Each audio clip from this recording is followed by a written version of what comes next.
Muy buenas noches a todos. Ya cayó. Sean todos ustedes bienvenidos a este ciclo de conferencias, mesas redondas, con las que el Colegio Nacional desea honrar la memoria de su ilustre y muy querido miembro, el doctor Luis Villoro. Cuando surgió la iniciativa de organizar en nuestro colegio este festejo, yo me inscribí de inmediato entre los participantes por tres razones que deseo compartir muy brevemente con ustedes. La primera es que yo conocí a Luis hace ya muchos años, más de 60, en circunstancias peculiares. Resulta que, como ya nos explicó el señor rector, Luis inició sus estudios universitarios inscribiéndose, entre otras escuelas, en la Escuela Nacional de Medicina de la UNAM. Ya lo oímos que fue a principios de los 50, pero muy pronto después abandonó esto para continuar en la Facultad de Filosofía. Sin embargo, durante su estancia en la Facultad de Medicina, estableció relaciones amistosas con un grupo de alumnos a los que siguió frecuentando en sus años universitarios posteriores. Algunos de estos amigos de Luis llegaron a mi cátedra en la Escuela de Medicina y se quedaron a trabajar conmigo en lo que entonces era la unidad de patología en el Hospital General en la década de los 50. En varias ocasiones Luis llegó a este sitio a buscar a sus amigos, seguramente para irse de fuera con ellos, y fue cuando yo lo conocí. Mi segundo encuentro con Luis fue igualmente fortuito e inesperado. Ocurrió en los 60 en Guanajuato, en la placita de San Roque, en donde mi esposa y yo estábamos asistiendo a una representación de los Pasos de Lope Perruelo, como parte de los primeros festivales cervantinos, creados y dirigidos por el Perruelo. Uno de los personajes era Quijote, y desde que entró en escena, lo reconocí. Era Luis Villoro, cuyas características físicas de entonces eran las requeridas para personificar al caballero de la lista. Al final de la función lo busqué para saludarlo y felicitarlo por el cargo del conferencia. Mi tercer encuentro con Luis Villoro fue en 1982, cuando apareció su celebrado libro Creer, Saber, Conocer, una de las primeras contribuciones serias y originales a la filosofía de la ciencia en nuestro país. Yo lo leí con la devoción de un antiguo aficionado a esa disciplina y me complace confesar que me sacó de las oscuras mazmorras del positivismo, o más bien del empirismo lógico al estilo de Roberto Rosa, en las que me había encerrado desde mi juventud. Gracias a nuestra melomanía que Luis Villoro y yo compartíamos, con frecuencia nos encontramos en diferentes salas de conciertos, tanto en el Distrito Federal como en otros sitios. Con placer recuerdo una ocasión en el año 2001 en que coincidimos en el Festival de Música de Cámara de San Miguel Allende, que en ese tiempo todavía dirigía doña Carmen Masip de joven. Después del concierto nos fuimos a cenar juntos y pasamos una noche inolvidable en la que hablamos de todo menos de filosofía de la ciencia. El ingreso de Luis Villoro a este Colegio Nacional convirtió nuestros encuentros, que hasta entonces eran ocasionales, en regulares y mensuales. Yo los disfruté tanto o más que el resto de mis colegas. Cuando surgió la oportunidad de hacer este homenaje a la memoria de Luis, yo me inscribí de inmediato para dar fe de mi admiración y afecto al buen amigo y distinguido mexicano. Y procedí a invitar a participar en él a tres buenos amigos míos, distinguidos filósofos, que lo conocieron bien y que generosamente aceptaron estar hoy con nosotros y compartir sus recuerdos y comentarios sobre Luis. Ustedes han visto ya en el programa que se trata de Jaime Labastida, de Andrés Carrasco y de Donald Bell, a quienes agradezco su buena disposición. Nuestra mesa redonda tendrá una estructura muy laxa, que además puede cambiarse en cualquier momento sin que nadie se enoje. Al terminar estas palabras de apertura, yo diré algo muy breve sobre cada uno de los participantes antes de darle la palabra. Hemos convenido en hablar unos 15 o 20 minutos cada uno y después entablar una conversación informal en la que invitamos muy cordialmente a participar con preguntas y o comentarios a los miembros del público que así lo deseen. A esta parte de nuestra mesa redonda hemos asignado unos 30 minutos más, pero eso también puede modificarse sin que pase nada grave. Nuestro primer invitado es el doctor Jaime Bastida, filósofo, poeta, escritor, actualmente director de la Academia Mexicana de la Lengua, director de la editorial Siglo XXI Editores. Invité a Jaime no solo por sus muchos méritos académicos, sino porque hace ya algunos años tuve el privilegio de formar parte del grado académico universitario que le concedió el doctorado en filosofía y que estuvo presidido por Luis Villoro. Tiene la palabra Jaime. Muchas gracias, Rui. Lo que yo voy a decir seguramente va a causar algún trastorno, porque me parece que la mejor manera de rendir un homenaje a quien fue mi maestro es señalar algunas notas, digámoslo así, de discrepancia. Y por desgracia, ya lo dijo Juan, no está él aquí para que establezcamos el diálogo que sería fructífero, sin duda, porque está en desacuerdo con lo que voy a decir. ¿Cómo podría evocar de mejor manera a Luis Villoro, que de entre sus múltiples facetas permanece en el recuerdo? Podría elevar acaso otra pregunta: fingir que no soy yo el que se interroga, hacer como si pudiera interrogar al tiempo, que es, lo sabemos, inexorablemente de hierro. Pregunto así: ¿qué rasgo de la obra de Luis Villoro habrá de prevalecer? ¿El de maestro? ¿El del hombre comprometido a fondo con su época? ¿El de filósofo? Si me inclinara por esta última respuesta, cabría insistir y levantar otra pregunta: ¿cuál de todos los estadios por los que atravesó la inquieta razón teórica de Villoro debería destacarse? Su inicial y final preocupación por México, su faceta como historiador de las ideas, su paso, sin duda fugaz, por la filosofía de Husserl y la fenomenología, su estancia, acaso no tan breve, en el positivismo lógico, su labor ejemplar como maestro universitario. ¿Cuál, pues, de todas ellas? Empiezo brevemente por esta. Villoro fue mi maestro en la Facultad de Filosofía y Letras en los años lejanos de 1957 a 1960. Seguí de manera puntual todas sus clases. Era un profesor deslumbrante. Había vuelto en fechas recientes de Europa y se había incorporado a la facultad al lado de otros profesores jóvenes. Formó parte de la primera generación de filósofos en verdad profesionales de México, los que se formaron en las cátedras de los desterrados españoles. Sus preocupaciones iniciales quedaron marcadas por esos empeños, por el deseo de otorgarle claridad a una circunstancia histórica. Lo aprendió de José Gauss.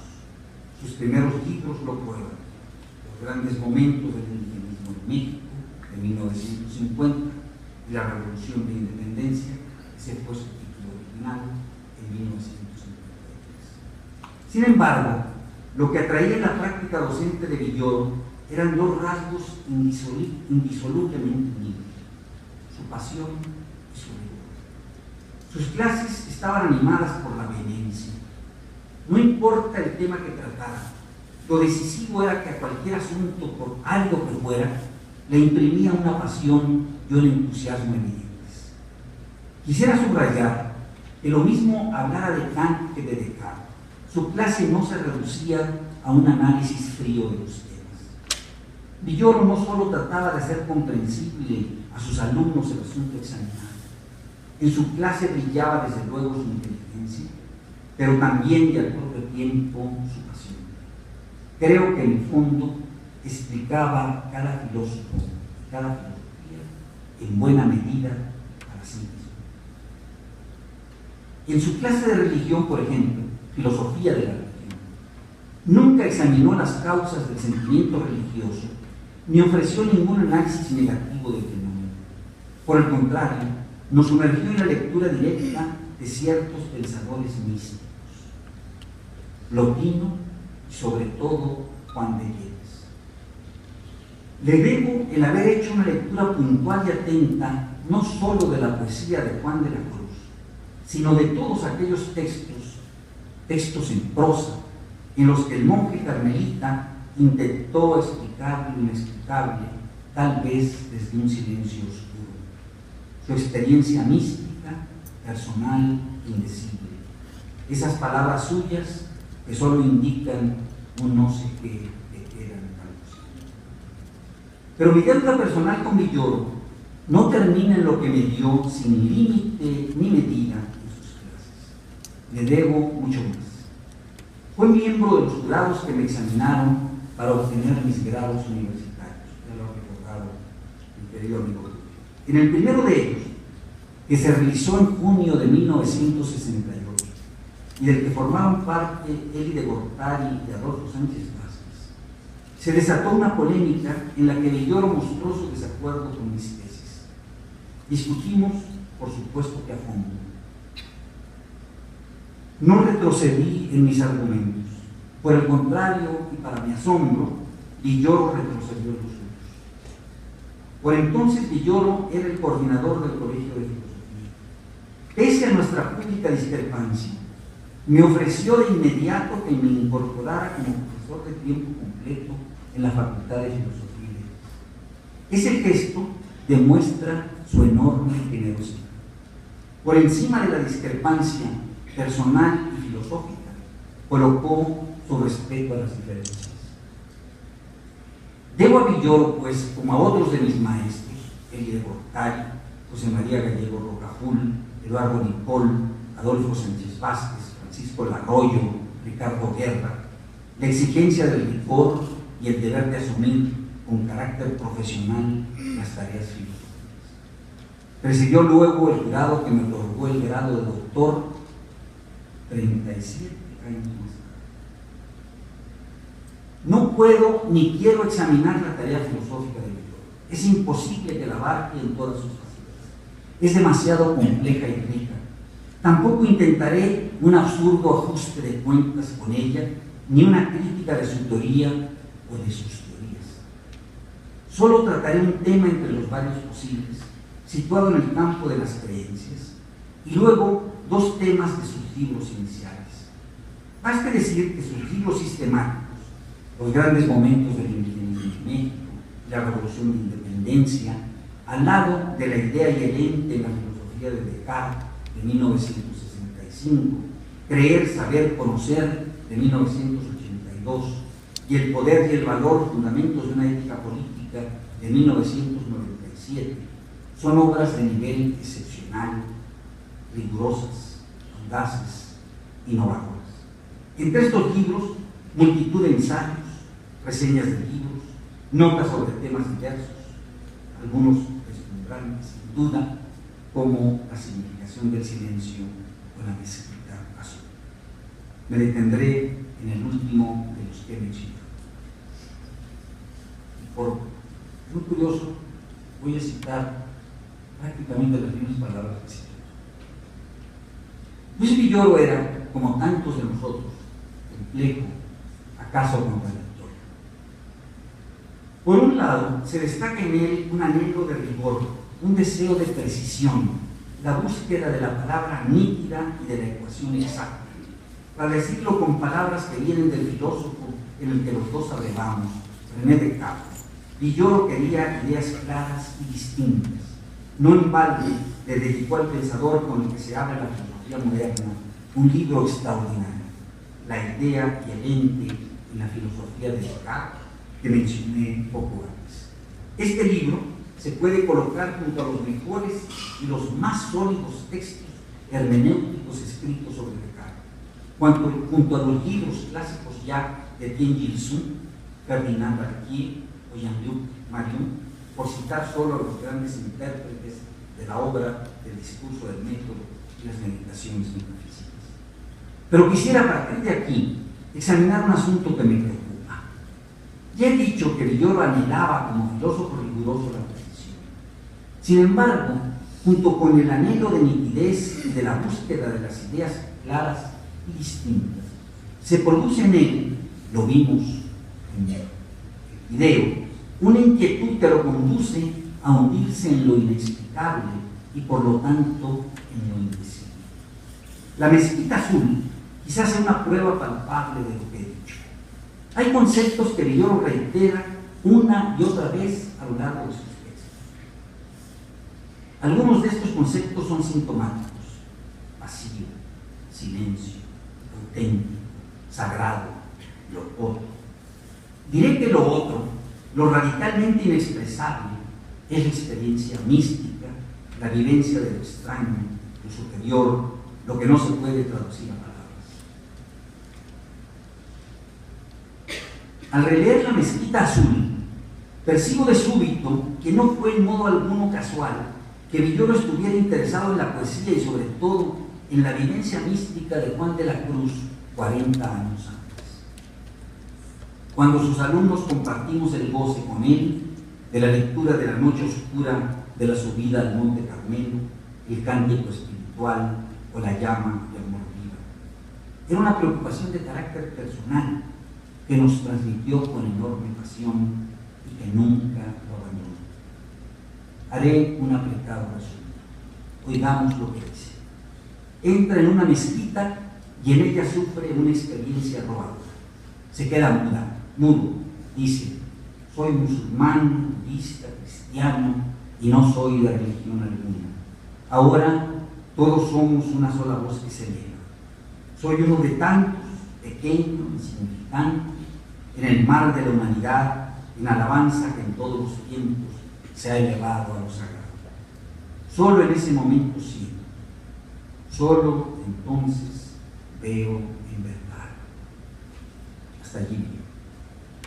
Se trata de una experiencia mística. Villoro vivió en verdad esa experiencia mística. ¿Se hizo uno con el todo? No lo sé.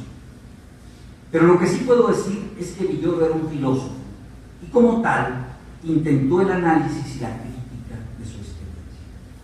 Puede ser traducida a conocimiento objetivo esa experiencia indecible, esta vivencia de tal carácter que es equivalente a un desprendimiento absoluto del yo y por lo mismo de la palabra racional en la que el filósofo se expresa. ¿Logró Villoro hacernos partícipes de su experiencia? Lo único que atino a responder es que ni su análisis ni su crítica han despejado el tema. Que su texto nos arroja en un abismo y nos propone escindir en dos mitades, sin duda irreconciliables, lo que ha vivido primero y el examen racional de su vivencia después. ¿Qué resulta de aquí? Dice otra vez Villoro: he convertido una convicción irreflexiva, cargada de emoción, en una creencia. Pero se trata en verdad de una creencia racional. Añade: solo un hombre dividido entre la nostalgia por lo sagrado y la mentalidad racionalista científica que comparte con su época puede sentir la urgencia de justificar su creencia en lo otro. He aquí pues el nudo del problema. Villoro fue un hombre dividido. Por un lado, sentía nostalgia por lo sagrado, lo otro, el vacío, lo indecible. Por otro, poseía la mentalidad racional, científica, propia de una época, la nuestra, en donde impera la razón. Por esta causa, él mismo nos dice que su empeño es paradójico, en tanto que intenta convertir en razonable y comprendamos el rastro profundo de su confesión en una convicción reflexiva, o sea, pues lo indecible. Adviértanlo, Villoro ha intentado convertir en razonable, son sus palabras, lo indecible, lo inefable, lo intransferible. Siento la obligación, al mismo tiempo moral, racional y filosófica, de decir que no me resulta posible compartir esta explicación, que no estimo razonable su experiencia. ¿Acaso la puede entender como me es posible entender la de Juan de Yepes o la de Joaquín? Por lo tanto, aun cuando no abrigo el menor deseo de señalar que Villoro haya cometido un error de orden filosófico, ni desdeño su crítica ni su análisis, me urge decir también que no comparto su experiencia ni la considero razonable y aún menos racional. Lo impide mi racionalismo extremo. En el mismo sentido, entiendo la causa por la que Villoro rechaza la actitud de Manuel Orozco Iberra cuando este historiador ofrece su examen del mundo mesoamericano. Villoro desea la identificación auténtica con la cultura amerindia y siente un amargo disgusto que no oculta ante la objetividad de Orozco. Le molesta su análisis de la cultura y de la historia mexicas. Lo considera frío, racional, científico. Simpatiza, en cambio, con las tesis de Bernardo de Sahagún y hasta con las ideas absurdas y desquiciadas de Servando Teresa de Mier, quien sostiene que el pueblo mexica fue cristiano y que Quetzalcóatl nada menos que el apóstol Tomás. Pero le molesta que Orozco Iberra, científico riguroso, vea a los amerindios como si fueran cosas y no personas. Reconoce que contrajo una deuda con la teoría del mundo O'Gorman, expuesta en su libro Crisis y porvenir de la ciencia histórica. O'Gorman critica allí la historiografía tradicional que representa Leopold von Ranke. Esta historiografía, dice O'Gorman, imita el método de las ciencias experimentales y trata su objeto de estudio como si fuera una cosa ya pasada que no puede influir sobre nosotros hoy. En sentido opuesto, O'Gorman asume una nueva forma de hacer la historia que tiene ante sí el horizonte auténtico de la temporalidad. O'Gorman se apoya en el Martin Heidegger de ser y tiempo que ha leído con Gauss. Desea una historia en la que se arriesgue la vida, opone la vida auténtica del ser ahí, del ser para la muerte, a la vida inauténtica del historiógrafo frío. Estas ideas son las que subyacen en la posición de Villoro al criticar a Orozco Iberra. Y un concepto clave resuena una vez y otra vez: lo auténtico. Así, a Villoro le interesa en sus primeros libros, y en esto sigue la enseñanza de Gauss, de Ortega, de Heidegger, de O'Gorman, encontrar, lo dice de manera expresa, las categorías filosóficas propias de lo americano. ¿Qué quiere decir?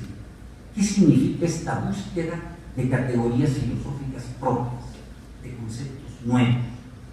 En el prólogo a la segunda edición de Los grandes momentos del indigenismo, Villoro afirma que intentó elaborar esos conceptos nuevos, aptos para comprender mejor los temas examinados. Por supuesto, asegura que tales conceptos cobran su raíz en el grupo hiperión al que pertenecía. Esos conceptos, propios del existencialismo, se mezclaban con cierto hegelianismo. No aclara de qué hegelianismo. No creo, empero, que en esta primera aproximación a los temas nacionales Villoro haya acuñado conceptos nuevos ni categorías filosóficas propias. Lo hizo en cambio en su segundo libro, La Revolución de Independencia. Allí manejó categorías singulares, por ejemplo, la de preterismo estático y la de preterismo dinámico. Con la primera intentó caracterizar la actitud teórica y política de los obispos europeos de Nueva España, entre otros, debo suponerlo así, la de Manuel Abadiqueito, el obispo electo de Michoacán. Con la segunda, la posición de quienes, como es el caso de Agustín de Iturbide, un español criollo, el jefe del ejército, para evitar que rigiera la Constitución de 1812, desatan una rebelión y buscan, por medio de un golpe de Estado reaccionario, la independencia, si puedo llamarla así, de Nueva España. Pero esas categorías son barrocas, poco claras, por decirlo menos. Manuel Abad Iceico, por ejemplo, obispo europeo, puede ser visto como un defensor del preterismo estático. ¿Qué quiere decir esto? ¿Qué carácter posee la categoría histórica acuñada por Villoro? En ella incorpora desde luego al virrey Calleja y al cabildo eclesiástico de la Ciudad de México, acaso con toda razón. Y dice: los obispos europeos solo tienen una preocupación: condenar las doctrinas extrañas, impedir su difusión, detener todo cambio peligroso. Hasta ahí dijo.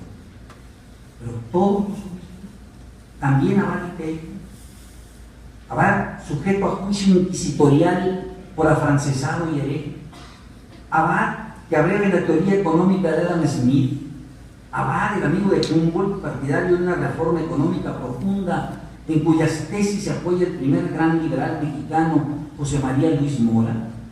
Abad Iceico, pues, forma parte de ese preterismo estático. Yo creo, por el contrario, y lo diré de modo abrupto, que Abad Iceico deseaba reformas económicas profundas, pero rechazaba la independencia y por encima de todo era enemigo de las acciones violentas. Y por esa causa excomulgó a Hidalgo y a otros. Por otro lado, se puede caracterizar a Iturbide como representante de esa categoría extraña, la del preterismo dinámico. Iturbide es enemigo de la revolución peninsular de Riego, la revolución que obligó a Fernando VII a jurar la Constitución Liberal Gaditana de 1812. A su vez, Iturbide desea impedir la vigencia en Nueva España de esa Constitución. Por esa causa, la nación surge a la vida independiente por medio de un golpe de Estado contrarrevolucionario. Otras categorías políticas, categorías universales, le otorgan mayor claridad científica al proceso inicial y a la culminación de la Guerra de Independencia, y no las categorías propias, estas que acuñan yo. Pregunto en este sentido, ¿qué es preferible para entender de manera científica las sociedades mesoamericanas? ¿Categorías universales, válidas en todo lugar, como por caso revolución neolítica, neolítico superior, o categorías propias, como preclásico, clásico y clásico tardío? ¿Qué dicen esas categorías propias, cierto, pero tan específicas que resultan, por decirlo con suavidad, endogámicas? ¿Podemos comprender con ellas la homotaxialidad de las culturas? Creo que se abusa de categorías tan propias que impiden la cabal comprensión de la cultura mesoamericana, situada en un nivel de desarrollo técnico que se identifica con los caracteres de la revolución neolítica: la piedra tallada, el cultivo agrícola de regadío, las vastas construcciones ordenadas de acuerdo con el paso del sol por solsticios y equinoccios, una escritura que habla a la vez a los ojos y a los oídos, un pensamiento mítico completo. Pero no intento hacer la crítica de las teorías de Villoro. Deseo, por el contrario, destacar, por último, sus enormes aportaciones al pensamiento contemporáneo de nuestro país, particularmente en el campo de la filosofía. Así destaco una vez más sus dos grandes libros filosóficos: La idea y el ente en la filosofía de Descartes y Creer, saber, conocer. Estos dos textos por sí solos harían la gloria de un pensador que se precie de serlo. La idea y el ente en la filosofía de Descartes abre en México caminos inéditos en la exégesis de un pensador universal. Este libro ya no expone el pensamiento de un filósofo para hacerlo accesible a la cultura del país, menos aún lo sintetiza o lo vulgariza. Se trata de una interpretación audaz que despeja un problema fuerte en la filosofía cartesiana. Desde este nuevo espacio teórico, Villoro pensó la tarea filosófica bajo el aspecto de la universalidad. No es poca cosa.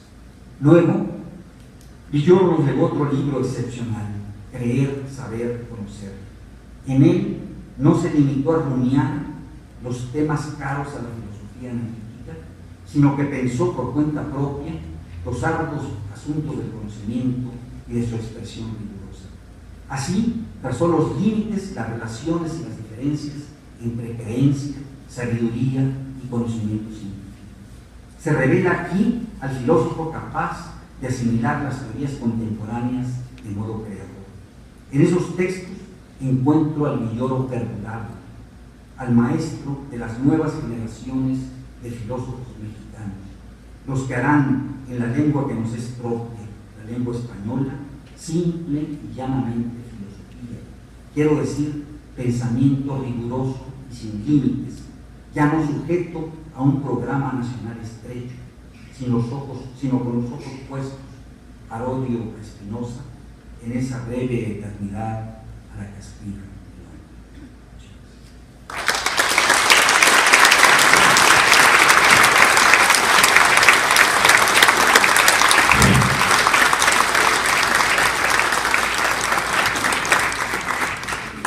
Muchas gracias, Ana Bastida. Ahora le corresponde tomar la palabra al doctor Ambrosio Velasco, prestigiado filósofo, exdirector de la Facultad de Filosofía y Letras de la UNAM, a quien un día me encontré haciendo cola para entrar al Museo del Prado en Madrid. Este no es su único mérito, pero todos los demás son de sobra conocidos y admirados en los círculos filosóficos de México y de América Latina, por lo que no voy a referirme a ellos. Tiene la palabra, Rosa. Muchas gracias, querido Luis. Disculpen la voz. Agradezco mucho de veras esta invitación, un poco de agua, a participar, no ya me tomo una pastilla, a participar en esta conmemoración de la vida y obra de nuestro querido Luis Villoro. Luis Villoro es uno de los más destacados filósofos de nuestro tiempo. La grandeza de su pensamiento reside en la amplitud de temas y problemas que trató. Filosofía política, filosofía de la historia, historia de la filosofía, ética, epistemología, filosofía de la religión, filosofía del lenguaje. Y todos estos temas los trató con un amplio pluralismo humanista, con claridad, originalidad y rigor. Todo esto, sin lugar a dudas, hace grande su pensamiento filosófico. Pero lo que es más importante de todo ello, desde mi punto de vista, es su honestidad intelectual, que lo llevó a vincular estrechamente el quehacer filosófico con los grandes problemas sociales y políticos de nuestro país y del mundo. Entre los problemas que más preocuparon a Luis Villoro,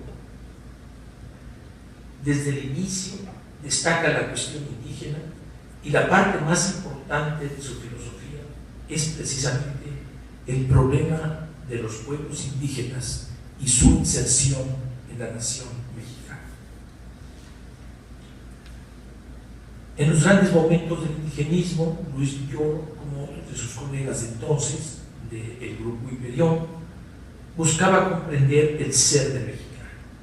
Pero a diferencia de la mayoría de los otros filósofos y humanistas empeñados en la misma tarea, Villoro centra su atención en la concepción que los no indígenas han tenido sobre el indígena para forjar una idea constitutiva de la identidad cultural mexicana que responde a una cierta forma.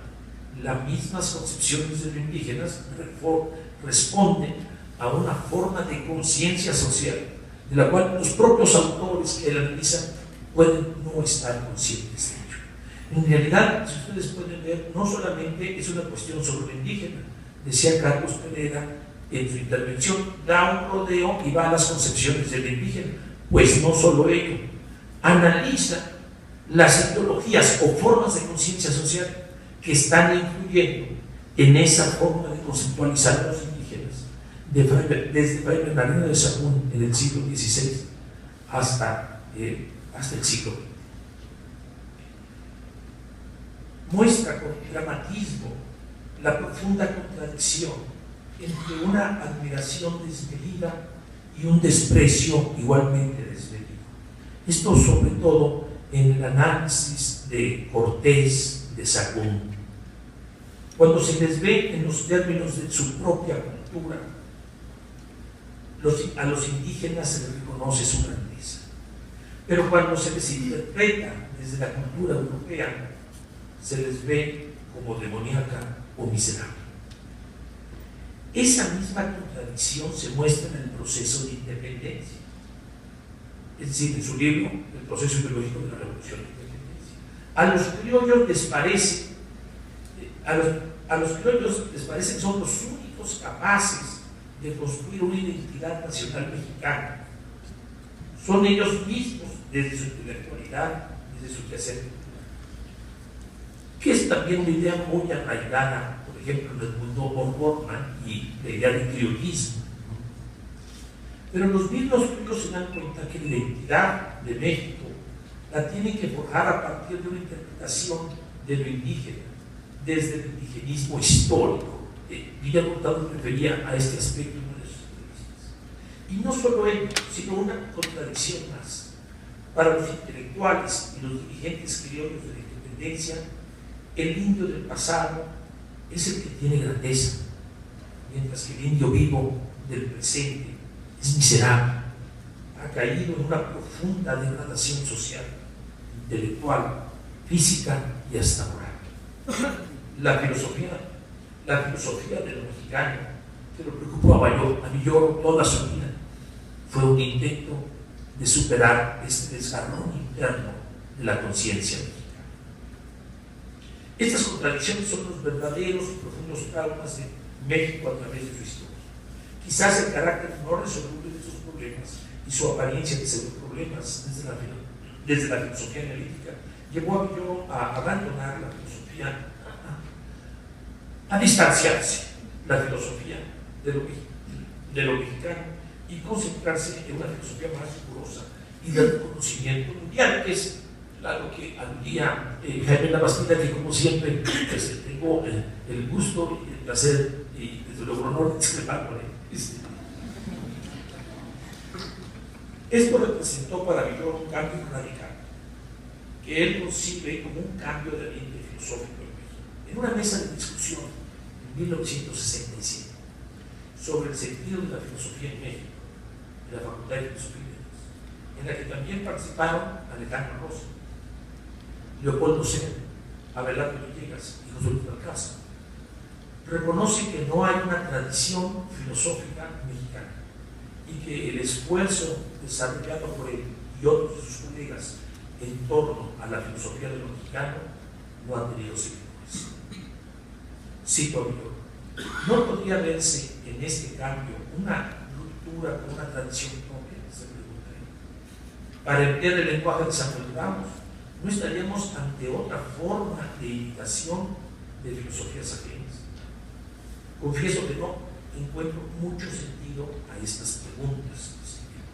No puede hablarse de una ruptura con una tradición propia, porque sencillamente en México no existe una tradición filosófica actualmente. La hay sin duda en el campo de la ideología política, pero no en el de la filosofía. Los filósofos en nuestro país no han constituido una escuela. ¿Quién sigue actualmente el monismo estético de Vasconcelos o el existencialismo de la caridad de Antonio Caso? Tampoco la corriente de la filosofía de lo mexicano formó una escuela, porque no dio respuesta a las cuestiones fundamentales de la filosofía ni pretendió hacerlo. Fin de la cita. La propuesta de mayor rigor analítico representa una ruptura no con una tradición filosófica mexicana, pero ciertamente con la concepción de filosofía que su maestro José Gauss tenía y que desde luego tenía su propio rigor, diferente a la analítica, pero con su propio rigor. Gauss se preocupó por estudiar y cultivar la tradición filosófica iberoamericana y especialmente la mexicana, sumando así sus esfuerzos al trabajo que desarrollaba Samuel Ramos. Con mucha generosidad, Gauss. En esta reflexión, Gauss encuentra que la filosofía hispanoamericana tiene características distintas a la francesa, a la alemana o a la anglosajona. Se trata de una filosofía que concierne a urgentes y grandes problemas sociales, políticos e históricos de las circunstancias en que se desarrolla la propia filosofía y que además tiene una proyección política y pedagógica hacia un público mucho más amplio.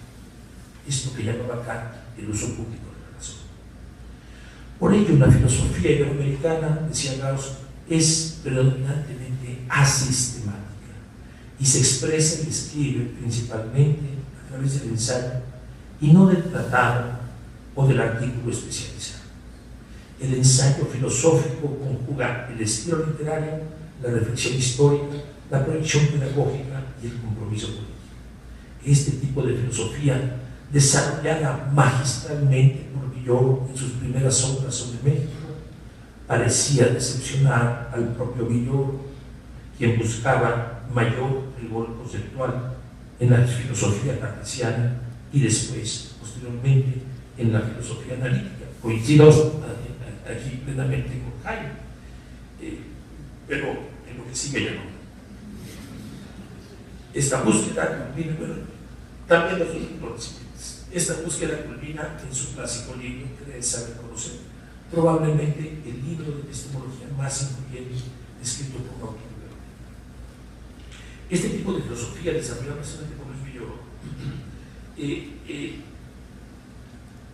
rompe con voy a hacer una cita que hace de José Gauss en relación a que el mismo Gauss se esforzaba ya en sus obras más filosóficas, según Villoro, de la filosofía del hombre, por romper su propia práctica filosófica, digamos,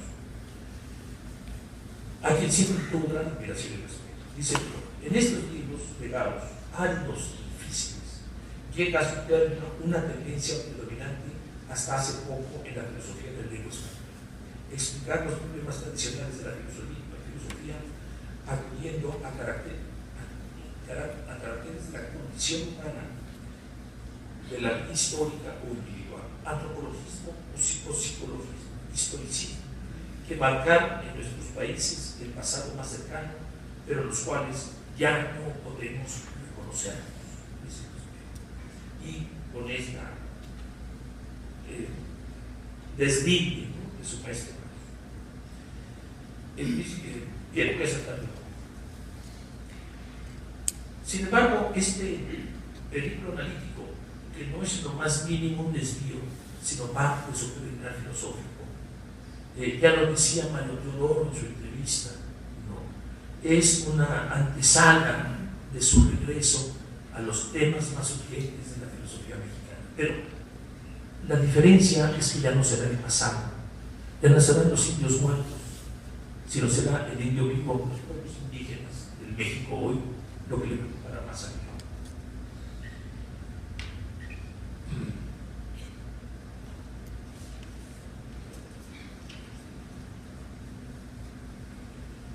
Pero su periplo epistemológico y analítico, ciertamente brillante, vuelve a mediados de los 90 con su libro El poder y el valor, con nuevas ideas y propuestas, cuestiones centrales de ética y política, y en especial la cuestión indígena, para entonces había cambiado en México y en el mundo entero a raíz del movimiento zapatista, con el cual Villoro se involucraría intensamente el resto de sus días. De este involucramiento resulta su libro Estado Plural, Pluralidad de Culturas, 1988, donde además del problema indígena se plantea en viva amplitud la cuestión de la diversidad cultural como fundamento de la crítica del Estado-Nación mexicano. Estado Plural, Pluralidad de Culturas, que acompaña al movimiento zapatista, representa una nueva interpretación radicalmente crítica de la relación entre los pueblos indígenas y el Estado mexicano. Precisamente en el capítulo sobre los derechos de los pueblos indios a la autonomía, Villoro retoma esta crítica al indigenismo que estaba ya presente 50 años atrás en los grandes momentos del indigenismo. Cito este párrafo de Villoro: desde el siglo XVI los pueblos indios de América han sido para criollos y mestizos lo otro juzgado y manipulado para su explotación, o por lo contrario, para su retención. Nosotros somos quienes los utilizamos, pero también quienes pretendemos salvarlos. pero también lo es el indigenismo que pretende ayudar a su liberación. Mientras seamos nosotros quienes decidamos por ellos, seguirán siendo objeto de la historia que otros hacen. La verdadera liberación del indio es reconocerlo como sujeto, en cuyas manos está su propia suerte. Sujeto capaz de juzgarnos a nosotros según sus propios valores, como nosotros lo hemos siempre juzgado. Sujeto capaz de ejercer su libertad sin restricciones, como nosotros exigimos ejercerla. Ser sujeto pleno es ser autónomo. El problema indígena solo tiene una solución definitiva: el reconocimiento de la autonomía de los pueblos indios.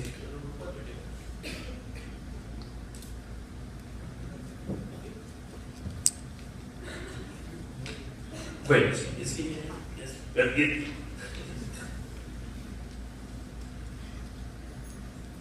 Dos de los últimos libros de Luis Villoro, yo los relaciono mucho con el tipo de escritos del último Kant y el Kant póstumo, en el que es la razón acompañada por la emoción literaria la que influye en sus páginas. Me voy a referir a los retos de la sociedad moderna. Luis Villoro analiza el problema de la justicia, de la democracia y del multiculturalismo para elucidar el concepto de justicia. Para elucidar el concepto de justicia, Villoro elige una vía negativa, a diferencia de la mayoría de los filósofos que han tratado el tema, desde Platón hasta Rawls, que buscan definir principios y criterios para formular asertivamente teorías de la justicia y a partir de ellas evaluar hasta qué punto las sociedades realmente existentes son no justas.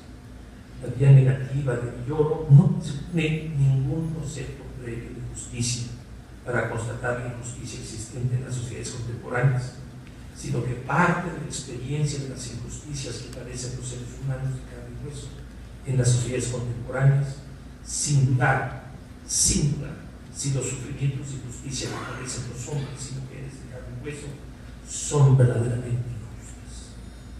De acuerdo a alguna teoría filosófica, no se pregunta si ellos tienen una teoría o un concepto adecuado de justicia.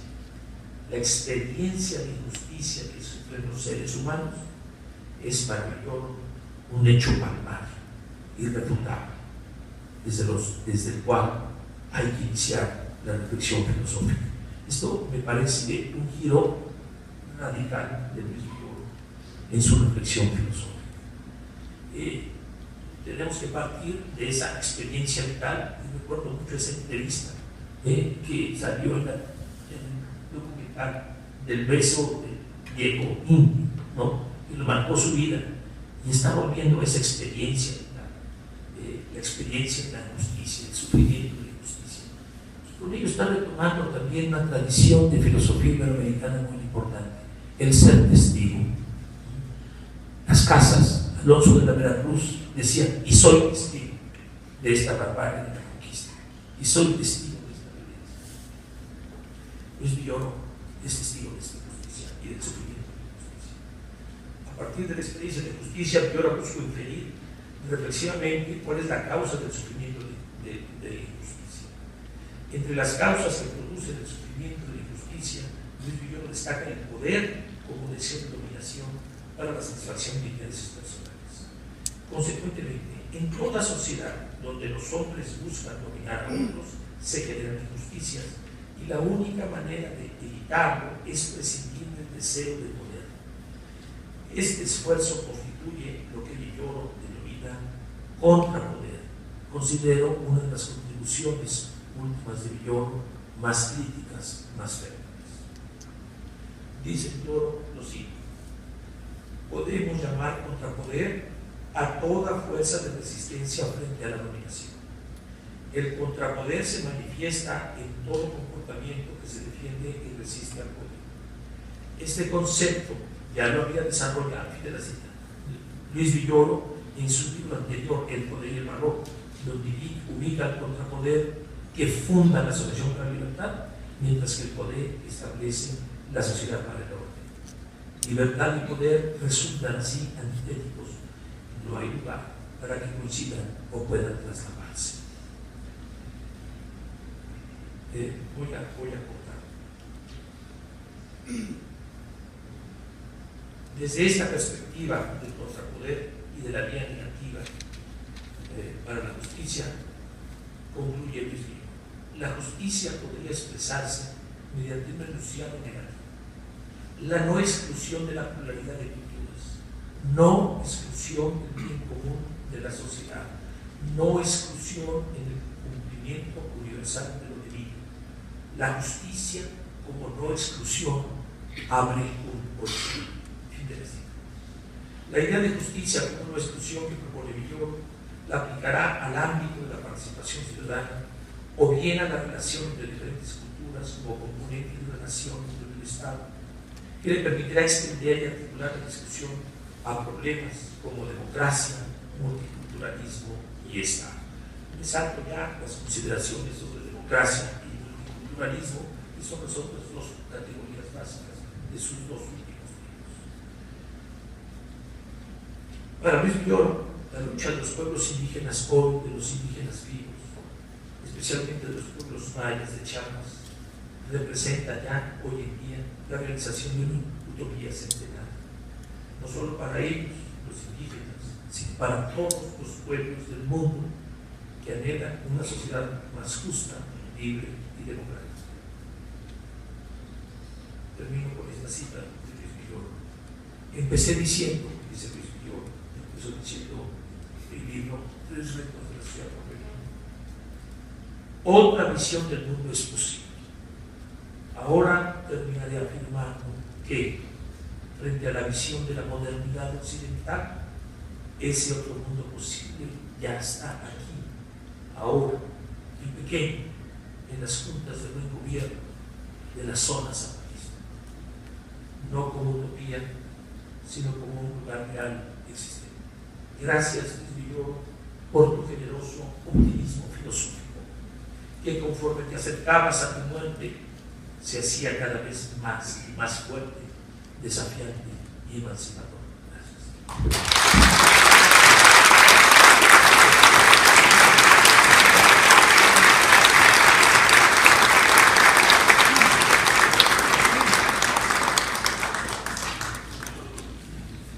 Muchas gracias.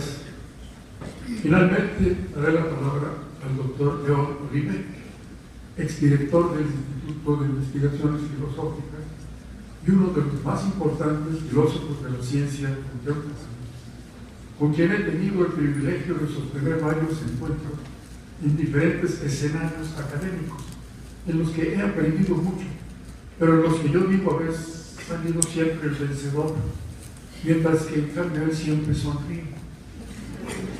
Tiene la palabra, León. Muchas gracias. Muchas gracias al Colegio Nacional por la invitación para estar aquí esta noche. Y muchas gracias al doctor Víctor Estemayo también por esta oportunidad de participar en la conmemoración de uno de los más importantes filósofos mexicanos del siglo XX y que pues muy justamente lo recordamos ahora. La obra filosófica de Luis Villoro constituye uno de los mejores ejemplos de rigor y solidez, que además mostró siempre preocupación por analizar problemas acuciantes de la sociedad mexicana y global, apuntando así a reconocer la indispensabilidad de la reflexión filosófica para la comprensión de los grandes problemas sociales y para proponer soluciones para ellos. En esta ocasión me referiré a 3 libros representativos de diferentes momentos en la obra de Villoro, que ya han sido mencionados por mis colegas. El primer libro publicado por él en 1950, Los grandes momentos del indigenismo en México.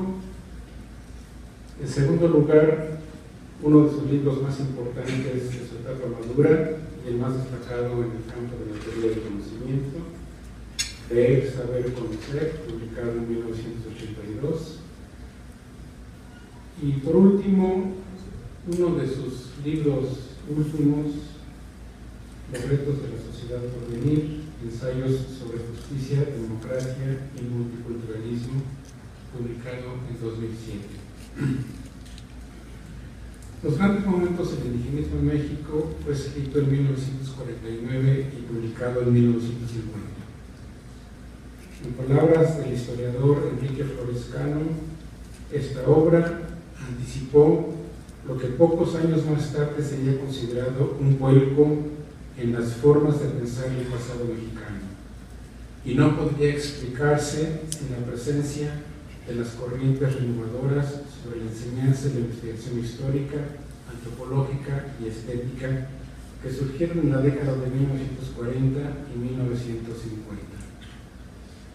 Pero el libro de Villoro no fue solo de gran importancia histórica y antropológica, fue ante todo un muy importante libro de filosofía que reflejó fielmente las preocupaciones filosóficas en la época en México, y donde destacó el grupo llamado el Hiperión, que ya se lo he mencionado por mis colegas también, formado por jóvenes filósofos de entonces, quienes tomaron el problema del hombre mexicano como uno de sus temas centrales. La importancia del trabajo de los Hiperiones ha sido destacada por Guillermo Hurtado, aquí presente, quien ha sostenido que los Hiperiones no solo pretendían hacer una filosofía mexicana original, sino también querían que la filosofía mexicana, la que ellos comenzaban a hacer, tuviera algo importante que decir a la humanidad entera. Y como balance de sus contribuciones filosóficas concluye: la filosofía de lo mexicano del grupo Hiperión es una de las expresiones culturales más significativas del siglo XX mexicano. El capítulo dedicado a la filosofía de lo mexicano y en particular al Hiperión ocupará sin lugar a dudas un lugar central en las futuras historias de nuestra filosofía, sobre todo por la relación que tuvo dicho movimiento en el entorno político y cultural generado por la Revolución Mexicana. Luis Villoro fue un miembro destacado del grupo, y el libro que nos ocupa fue una de las contribuciones centrales al programa que se plantearon los superiores. No es casual que en diferentes momentos historiadores, filósofos y antropólogos hayan subrayado la importancia del libro. Además de las opiniones ya mencionadas de un destacado historiador, podemos recordar que Los grandes momentos del indigenismo en México fue reeditado en 1979 por Ediciones La Casa Chata, del Centro de Investigaciones Superiores en Antropología Social, por insistencia de Guillermo Bonfil, uno de los antropólogos mexicanos que contribuyó decisivamente a la crítica del indigenismo como política integracionista del Estado mexicano durante la segunda mitad del siglo XX. En su libro fundamental, México Profundo, Bonfil se refiere al libro de Villoro que aquí comentamos como el mejor análisis histórico del indigenismo, y entre muchos otros trabajos de antropólogos puede citarse también el de Guillermo de la Peña, así como la reseña publicada por José Lameiras con motivo de la petición mencionada de 1979, en donde señaló que el libro de Villoro inauguró varios momentos de reflexión y de crítica sobre el indigenismo en términos de construcción teórica, profesión, praxis social, ideología y política. Andrés Fábregas también se refirió al libro como justamente celebrado como clásico. En efecto, el libro de Villoro constituye una contribución mayor a la historia de México, particularmente a la historia de las ideas, a la antropología, a la sociología, a la filosofía y a la cultura mexicana. Esto se desprende de otra de las características del libro que lo vuelve de avanzada, no solo para su momento, sino como un ejemplo del trabajo de investigación y reflexión en que todavía estamos surgidos y necesitamos desarrollar mucho más en México. El ensayo de Villoro aborda un tema y un problema, la cuestión indígena, que tiene muchas dimensiones. El autor hace contribuciones no solo a las disciplinas ya mencionadas, la historia, la antropología, la filosofía, tanto metodológicas como conceptuales, sino que articula conceptos que no son exclusivos de una u otra disciplina, forjándolos precisamente por la necesidad de dar cuenta del objeto de estudio en sus varias dimensiones. Ciertamente lo digno de destacar en este libro de Villoro es que sus aportaciones filosóficas son interdependientes del juego recíproco con conceptos y métodos de otras disciplinas, con lo cual hace una contribución filosófica de primer orden al ampliar el horizonte de la propia filosofía. Cuando Villoro publicó la primera edición de Creer, Saber y Conocer, no habían ocurrido catástrofes con plantas nucleares de la dimensión de la de Chernobyl, tampoco existía la certeza de que los clorofluorocarbonos fueran los agentes causales del adelgazamiento de la capa de ozono, ni se había colapsado la Unión Soviética. Todavía estaba fresco el recuerdo de un presidente de los Estados Unidos de América que a su manera pugnaba por la paz y por la defensa de los derechos humanos, a diferencia de otros que lo han sucedido, que han hecho exactamente lo opuesto. Tampoco había habido el levantamiento zapatista en México, aunque desde luego los pueblos indios ya llevaban casi 500 años de explotación, marginación y desprecio. Pero ciertamente no había la discusión actual acerca del derecho de los pueblos indígenas a la diferencia, es decir, el derecho de los individuos a ser reconocidos como miembros de cierto grupo social y a gozar de determinados beneficios en virtud de ello. Y se discutía sobre las repercusiones que debería tener el reconocimiento de este derecho en la estructura del Estado mexicano. Todo esto nos lleva a plantear preguntas sobre el conocimiento y la ciencia tan elementales como ¿de qué forma han contribuido al progreso de las sociedades humanas? ¿La ciencia ha servido para satisfacer las necesidades básicas de más seres humanos? ¿O ha sido responsable de servir como instrumento de dominación entre ellos y de destrucción del planeta? En cualquier caso, muchas de las aplicaciones del conocimiento hoy en día necesariamente implican riesgos. ¿Cómo podemos enfrentar estos riesgos? ¿Hay alguna diferencia significativa si esos riesgos tratan de vigilarse y controlarse en sociedades con diferentes estructuras políticas, digamos en sociedades democráticas o en sociedades autoritarias? Si recordamos la situación marginal y desventajosa de los grupos étnicos tradicionales dentro de las naciones como la nuestra, que a su vez han sido dependientes en el contexto internacional, en lo económico, lo político y lo cultural, podemos preguntarnos, por una parte, cómo se mantiene la identidad de tales grupos y, por otra parte, cómo sería posible establecer realmente instrumentos normativos e institucionales a nivel nacional que garantizaran una sociedad justa con la participación de los diferentes pueblos indígenas, en la que se diera además una convivencia armoniosa y constructiva entre ellos, como lo proponía Luis Villoro, y el resto de la sociedad mexicana. ¿Qué cambios de actitudes necesitaríamos los mexicanos y qué transformaciones debería sufrir el Estado mexicano para tal efecto? ¿Por qué recordar todo esto? ¿No son acaso los problemas que acabo de mencionar temas todos que quedan fuera del alcance de la teoría del conocimiento? Muchos profesores e investigadores de teoría del conocimiento dirían sin duda que así es, que todos o casi todos esos temas quedan fuera del interés de esta rama de la filosofía. Pero me atrevo a apostar que ninguno de los que afirmara eso sería Luis Villoro, ni tendría su sabiduría, pues él, por el contrario, lo que mostró es que para comprender con rigor y claridad problemas como los que he mencionado, la teoría del conocimiento no solo es pertinente, es indispensable, y la formulación rigurosa y clara de los problemas es el primer paso necesario para encontrar solución. La razón de mencionar todos estos problemas, y solo son algunos botones de muestra, es que con la publicación de Creer, Saber, Conocer, Villoro nos ofreció un análisis del conocimiento, un esbozo de sus relaciones con los problemas de la ciencia y la tecnología y con la vida práctica, especialmente en sus dimensiones éticas y políticas, que si bien y desde luego requiere de actualización en algunos aspectos y de un mayor desarrollo en otros, estableció bases firmes para las que él mismo y muchos otros han desarrollado herramientas teóricas indispensables para entender muchos de los problemas que estamos viviendo ahora en México y en el mundo. Para ilustrar lo anterior me concentraré en dos cuestiones.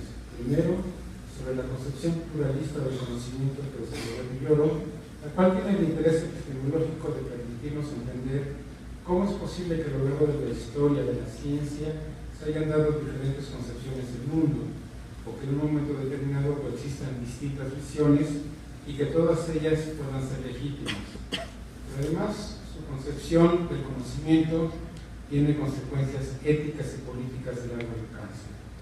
Nos permite la fundamentación de un modelo de sociedad, un ordenamiento que sería válido para México, pero también para el mundo, donde se respeten las diferencias entre pueblos y entre culturas, y donde al mismo tiempo haya normas de convivencia armoniosa que sean legítimas desde todos los puntos de vista.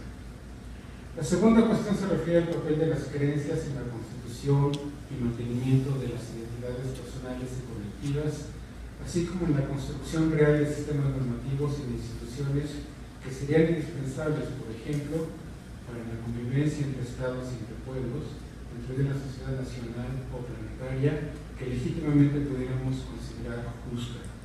Para todo esto es que el instrumental conceptual desarrollado por Villoro en Creer, Saber, Conocer fue de gran utilidad. En efecto, este libro de Villoro nos ofrece una idea de la racionalidad y del conocimiento a escala humana y nos permite librarnos de la arrogancia de una posición de corte hegeliano que diría que los seres humanos y los científicos en el pasado han estado en el error, pero que sus creencias y sus teorías científicas por eso sus creencias y sus teorías científicas han sido abandonadas y sustituidas por otras. Pero que nosotros, en nuestra época, sí hemos alcanzado la verdad, hemos logrado un pleno conocimiento del mundo y por eso nuestras creencias mejor justificadas han llegado para quedarse. No, la concepción de Villoro nos permite concebirnos a nosotros mismos como seres humanos de carne y hueso, de hecho como animales de carne y hueso, que no nos diferenciamos mucho ni de nuestros antepasados humanos, sea en la historia, sea en la ciencia, ni de nuestros antepasados en la escala biológica. Por eso esta concepción de Villoro sobre conocimiento se encuentra en el camino adecuado, aunque tampoco es algo que Villoro desarrolló en ese libro, para completar la nueva revolución copernicana, que es en realidad la revolución darwiniana. Vernos como un eslabón más en la cadena evolutiva, donde nuestras formas de racionalidad, nuestras maneras de conocer el mundo y de actuar en él y sobre él, como nuestros genes, apenas se distinguen un poco de las de muchas otras criaturas de la naturaleza. Pero quisiera regresar al tema de la situación marginal, desventajosa y la explotación de los grupos indígenas en México, y el problema de cómo construir una normatividad que permitiera instaurar una sociedad justa con su participación. Subrayaré la importancia para comprender este tipo de problemas del concepto de creencia que propuso Luis Villoro en ese libro. Cuando se proponen soluciones a algunos de los problemas que plantea la situación de las minorías culturales o de los pueblos marginados y explotados, es muy probable que tales propuestas incluyan sugerencias de transformaciones de las instituciones vigentes y cambios de actitudes y de creencias hacia las culturas tradicionales, y también cambios de actitud de creencias en los miembros de esas culturas. Las propuestas también probablemente sugerirán modificaciones en las concepciones y prácticas, es decir, en las creencias de los funcionarios del Estado, con el fin de hacer propuestas de este estilo de manera responsable.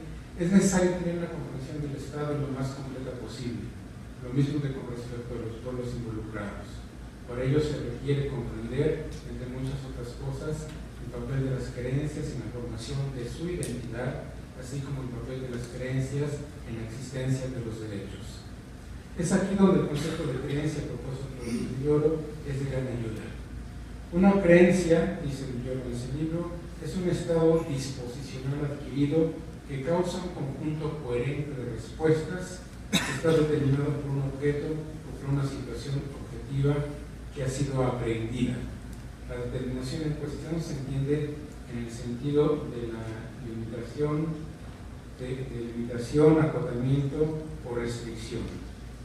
Tal vez se pueda comprender mejor la importancia de esta noción de creencia para el problema de la identidad y del reconocimiento de los pueblos y sus derechos si recordamos una idea que defendía Fernando Salmerón, profesor miembro de este colegio, en un trabajo donde discutía los problemas éticos de la diversidad cultural y el papel de la tolerancia. Salmerón mencionaba que la tolerancia puede considerarse un principio que alimenta los ideales colectivos de la vida democrática y a su vez crece en el ejercicio de las prácticas de esta forma de vida. Hasta aquí lo que decía Salmerón. Lo que yo quisiera resaltar y en lo que quisiera insistir es que una sociedad en la que la política del reconocimiento fuera completamente aceptada y debidamente aplicada sería una sociedad en la que se aceptarían ciertas creencias específicas concernientes a los grupos sociales y a la existencia de sus derechos de grupo, con base en diferencias consideradas objetivas, de modo que la política del reconocimiento y su aplicación no sería independiente de las creencias y actitudes de los seres humanos dentro de esta sociedad democrática.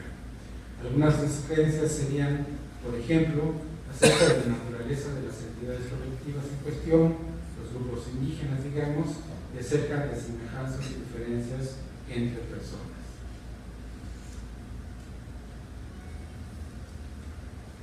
Quisiera insistir en algo en que creer, saber, conocer se reconoce varias veces, pero que en mi opinión requeriría un mayor desarrollo. Saber que para que sea posible que el sujeto aprenda una cierta situación que es el objeto de su creencia y para que pueda hacer un juicio concomitante de aceptar o rechazar esa creencia, el sujeto requiere de un marco conceptual. Un marco conceptual no es un mero conjunto de conceptos, también incluye reglas metodológicas para la aceptación de procesos de proposiciones como objetos de creencias, para la evolución de percepciones y observaciones como razones para aceptar creencias, así como de proposiciones que se encuentran firmemente atrincheradas. Es decir, que la más difícil revisión incluye también normas y valores epistémicos, morales y estéticos. Cuando se aprende una situación objetiva, ya sea por medio de la percepción, de la memoria o por el testimonio de otros, y se hace un juicio, no debemos olvidar que hay algún marco conceptual en operación. En suma, la existencia de una creencia requiere, en primer lugar, de la aprehensión de una situación objetiva que podría darse, por ejemplo, únicamente mediante la percepción, un juicio sobre la situación y, en segundo lugar, un juicio sobre la situación. Aprehensión y creencia presuponen la operación de los marcos conceptuales que las hacen posible. La idea de los derechos, como ya he sugerido, no es independiente de las creencias y de otras actitudes de las personas donde esos derechos supuestamente existen. La existencia de esos derechos depende de que sean reconocidos por los miembros de la sociedad en cuestión. Esto, a su vez, quiere decir que esos derechos existen solo si son aceptables en esa sociedad. Esta es una de las razones por las cuales quienes participan en las disputas sociales y políticas actuales, digamos sobre el derecho de los pueblos indígenas a la autonomía, están preocupados por convencer a la gente de que acepten la existencia de esos derechos. O si la gente cree en la existencia de esos derechos, entonces tendrán la actitud, la disposición de actuar de acuerdo con esos derechos. Y esto es la condición necesaria para que tales derechos existan en realidad. Es decir, si la mayoría de la gente no tiene la disposición para actuar reconociendo y respetando esos derechos, si no cree que existen, entonces no podemos afirmar que los derechos realmente existen. Aunque se les reconozca un papel, muchas personas consideran deseable que existieran realmente.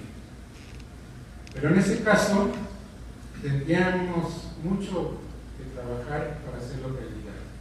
Es decir, tendríamos que trabajar para que los demás creyeran que existen, o sea, que llegaran a adquirir la disposición a actuar, para que los demás miembros de la sociedad llegaran a adquirir la disposición a actuar de una forma determinada, constreñida, restringida por esos derechos. Por ejemplo, respetando los derechos humanos. En suma, los derechos humanos o los derechos de los pueblos no existirían realmente mientras no exista, en primer lugar, la creencia en ellos por parte de la mayoría de la gente, es decir, la disposición adquirida a comportarse bajo la idea de que objetivamente hay tales cosas como los derechos humanos y los derechos de los pueblos, y por consiguiente, los derechos no tendrán existencia plena mientras no exista también la creencia de que los violadores de los derechos humanos deben ser castigados, o sea, la disposición adquirida a actuar de forma tal que se exija el castigo de quienes violen esos derechos.